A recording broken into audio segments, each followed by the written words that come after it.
इथं कसं काय आलो? मी बाथरूमला गेलो होतो मगाशी आणि मी बाहेर आलो आणि मला गरगरलं आणि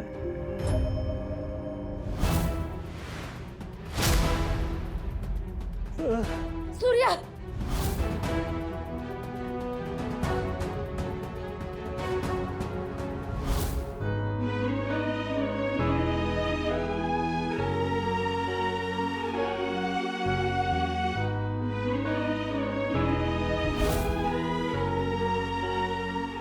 मला मला कोणतरी मागून पकडलं होतं. कोण होतं ते? मी मी कसा आलो इथं? कुणी आणलं मला इथं? मी तुला सांगितलं होतं ना इकडनं उठू नकोस म्हणून, पण तू ऐकतच नाही माझं. तू माझ्या प्रश्नाचं उत्तर नाही दिलेलंस. तू आणलंस का मला इथं? सूर्यकांतराव, याचा अर्थ तुमच्या विटॅमिनचा डोस आता आपल्याला वाढवायला हवा. नाहीतर काय, आहेत त्या गोळ्या आहेत, पण आपण अजून सांगूयात. ताकद वाढली पाहिजे ना. वहिनी, तू तर डॉक्टरांशी बोलून घे.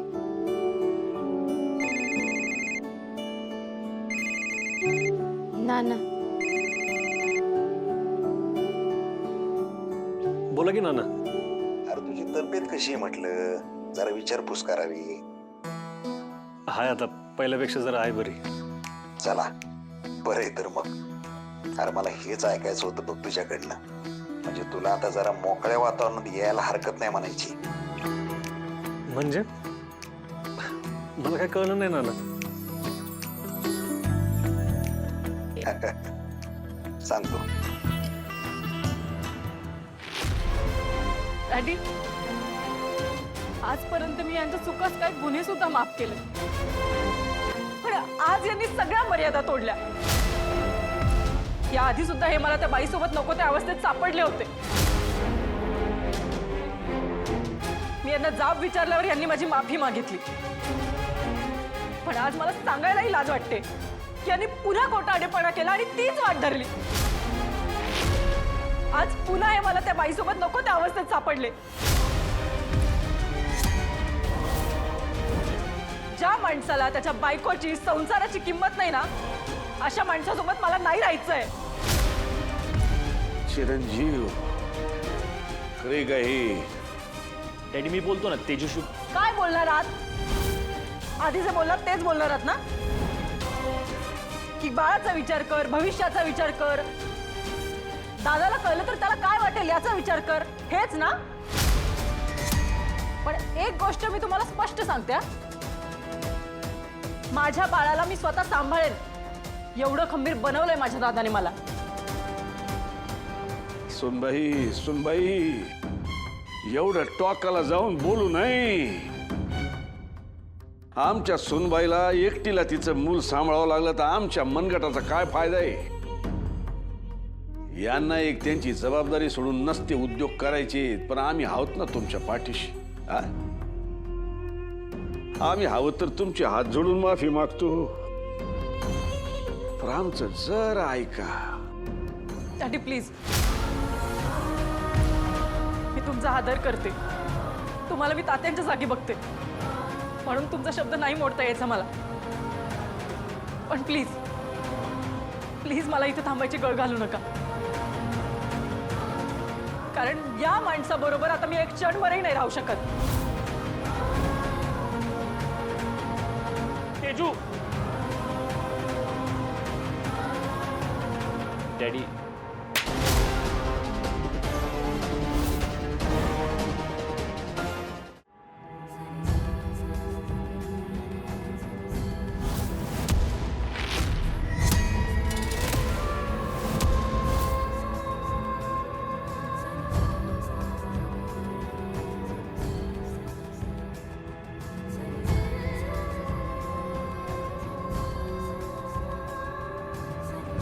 झाडाला नवीन पालवी फुटत असतानाच खोडाला आग लागल्यासारखं वाटतंय आज मला.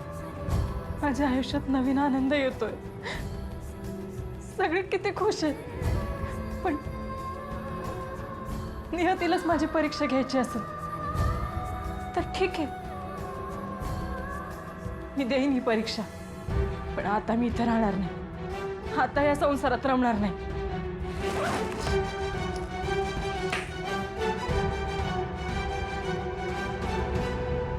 घरी जाते खरं, पण दादाला जाऊन काय सांगू? त्याची तब्येत ठीक नाहीये.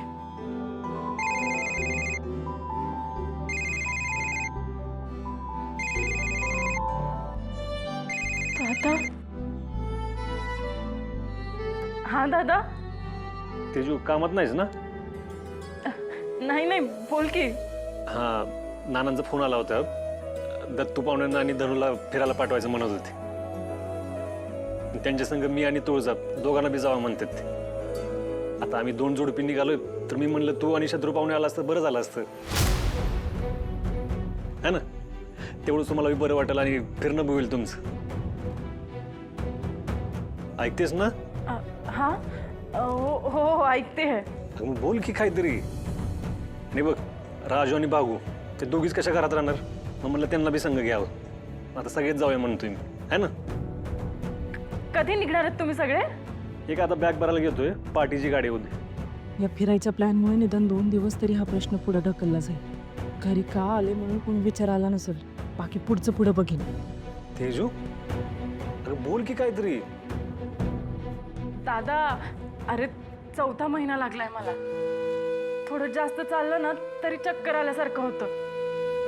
हे फिरायला येण्याची हेपल मला असं वाटत नाही. तुम्ही जाऊ जा की, छान एन्जॉय करा. तेजू, ठीक आहेस ना तू? हो दादा, एकदम छान. आणि हा, राजू आणि भागूकडे ना मीच येऊन राहणार आहे तुम्ही येईपर्यंत. रिसॉर्टवर राहण्यापेक्षा माहेर येऊन 2 दिवस राहिलेला आवडेल मला. चालेल ना दादा? तेजू, चालेल ना, काय विचारतेस ग? हे बघ, हे घर मी जरी चालवत असलो ना तरी पूर्ण आपल्या सगळ्यांमुळे होतं, हे लक्षात ठेव. आणि तू लग्न होऊन सासरी जरी गेली असशील ना तर या घराला तुझ्या पावलांची ओढ कायम असते.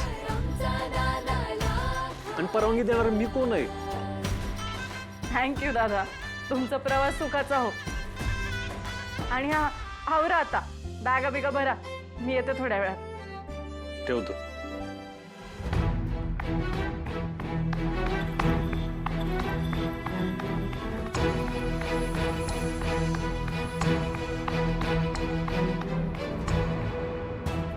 नाही सुनबाई, आज आम्ही तुमच्या नजरेला नजर नाही देऊ शकत. आमची आवलादच खोटी निघाली. त्यांनी जे केले ते माफ करण्यासारखं नाही, अजिबात नाही. त्यामुळं आम्ही तुम्हाला अडवणार नाही. फक्त एकच विनंती आहे, हे सगळं जावई बापूंना सांगण्याआधी आम्हाला थोडा वेळ द्या. नाही, आमच्या चिरंजीवांची कान उघडणे ते आम्ही करूच. ह्या सगळ्यावर काहीतरी उपाय काढला पाहिजे ना. एवढं ऐका. मी चालली ते मला मोकळा श्वास हवाय म्हणून. या माणसाचं नाव दादासमोर काढून मला त्याच्या आनंदाची माती नाही करायची. कधी नव्हे तर तो फिरायला चाललाय. पण हो, एकदा दादा आला ना की मग मात्र मी शांत बसणार नाही. आणि हो, तुम्ही आम्हाला तुमच्या वडिलांच्या जागी बघता असं मानला होता. त्याच वडिलकीच्या नात्यानं सांगतो, घरी जाताना आमच्या गाडीने जावा. तुम्हाला तुमच्या बरोबर एका लहानग्या जीवाची काळजी घ्यायची, हे लक्षात असू द्या. तेजू, मला कळतंय हे सगळं काय चाललंय. या परिस्थितीत तुला शांत राहा, त्रास करून घेऊ नको असं तरी कसं सांगू मी. अगं पण अशा परिस्थितीत घरातनं बाहेर जाणं म्हणजे कसं थांबू आत्या, सांग की. इथे थांबले ना तर जे बघितलं ते डोळ्यासमोर कधीच जाणार नाही. या सगळ्याचा पोटातल्या जीवावर काय परिणाम होईल ना, याच काळजीने जाते मी इथनं. आणि तसंही कुणासाठी थांबू मी इथं?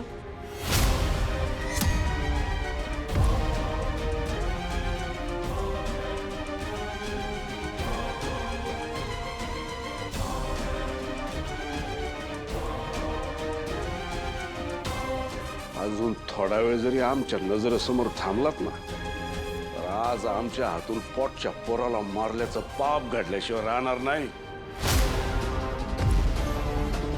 निघा निघा.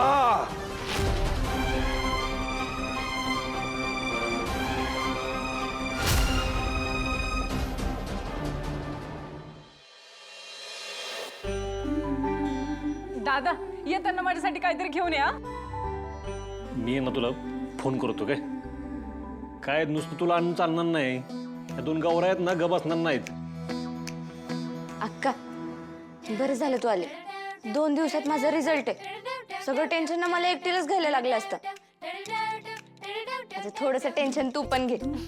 अगं वहिनीने एवढा चांगला अभ्यास घेतलाय तुझा तर रिझल्ट पण चांगलाच लागेल की. अगं माझं काय घेऊन बसलीयस? तिने सेल्फ स्टडी केलेला आहे. तशी हुशार आहे भागू आपली. बरं मी काय म्हणते, गप्पांच्या नादातनं स्वयंपाक राहून गेलेला आहे. आपल्याकडे 3 लहान मुलं आहेत माहिती आहेत ना? लहान मुलं? हो, सूर्या, तेजू आणि तेजूचं बाळ. झाली की 3 मुलं. चला त्यांना गोळ्या घ्यायच्यात, आपण स्वयंपाकाला लागूयात. चालेल.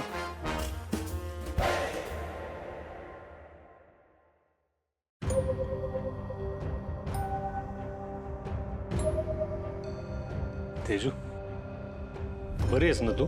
हा म्हणजे मला काय झालंय? एकदम ठीक आहे मी. माझ्याकडे बघ. माझ्याकडे बघून तुला मी दुःखी असं वाटतंय का? बघ किती छान हसते मी. तेच तर पचना झालंय मला. तू किती बी खुश असली ना तर एवढी कधीच हसत नाही तेजू तू. दादा माझ्या चेहऱ्यावरून सगळं ओळखायला लागलंस तर मी कशी काय लपू तुझ्यापासून? नको की एवढं ओळखू मला. काय झालं? मनात काय असेल तर बोल. कसली काळजी चालते का तुला? हं?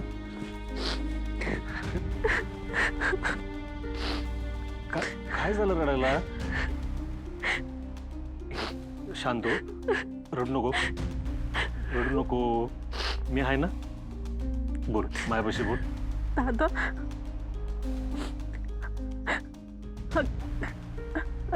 अख्ख्या जगानं जरी मला एकटं सोडलं ना तर तू मला सोडून जाऊ नकोस. तुला मिठी जरी मारली ना की एकटेपणा दूर होतो माझा. तुझा नुसता आवाज जरी ऐकला ना की आधार वाटतो मला.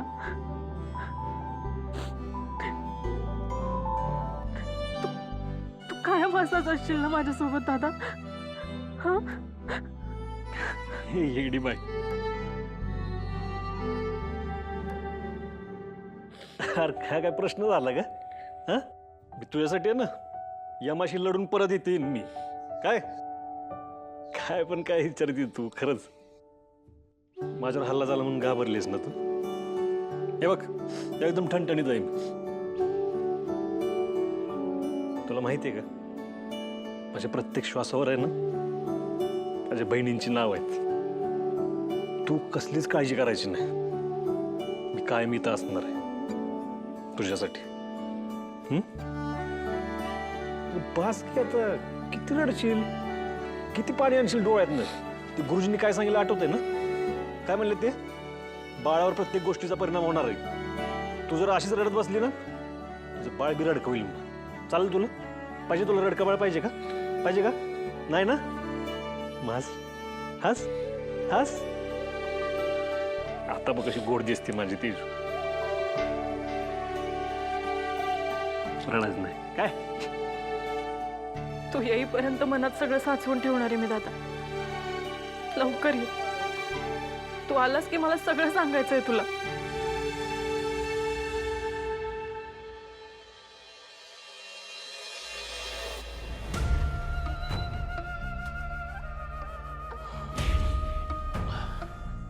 डॅडी बोलवलं का?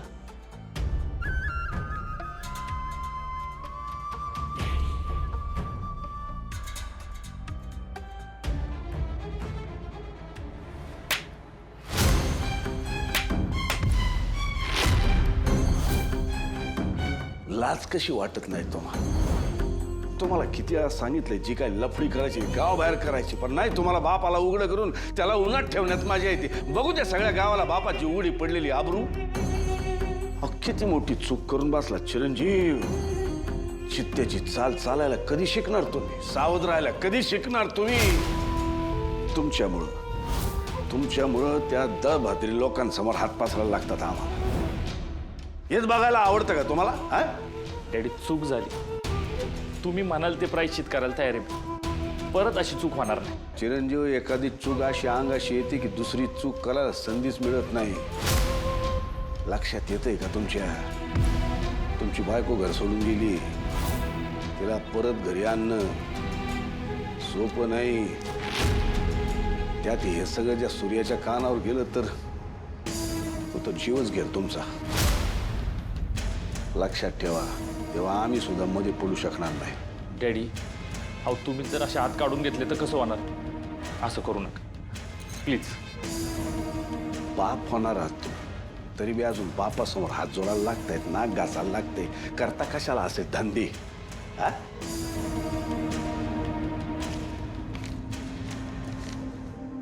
घ्या हे काय? अटकपूर्व जामीन. अटकपूर्व जामीन?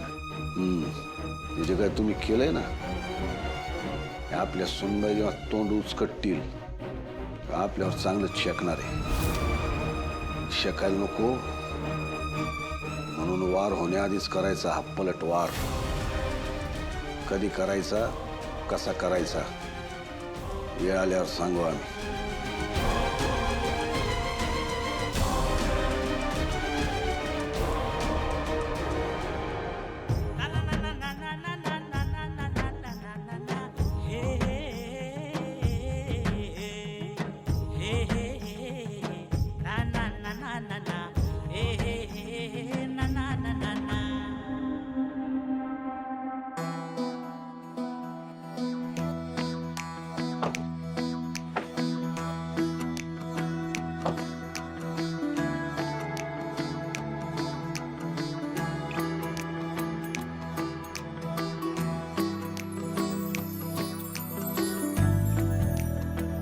तुम्हाला माहिती आहे, आपण फिरायला आलो ना की आपल्याला शिकायला मिळतं. तेव्हा माणसानं आहे ना वेगवेगळ्या ठिकाणी फिरायला गेलं पाहिजे, नवीन जागी भेट दिली पाहिजे, नवीन माणसांना भेटलं पाहिजे. त्यामुळं माणूस समृद्ध होतो आणि माणूस घडत जातो. सूर्या रे, किती छान बोलतोयस तू. अगं, कीर्तनात ऐकलं होतं मी. अरे हो, पण एका कानाने ऐकून दुसऱ्या कानाने सोडत नाहीयेस ना, हे जास्त महत्वाचं. आता एवढी चांगली ठिकाणी आलोय म्हणल्यावर एवढं चांगलं चांगलं जर आठवणार ना. हे मात्र खरं बोललास हा. नानाने ना खरंच खूप छान जागा निवडली. होय. हो दादा वहिनी, इकडेच बडबड करत बसू नका. चला आतमध्ये पटकन. नाही नाही, चल चल. बोलतो निसर्गाने. अरे हो तर, अरे मी ऐकलंय.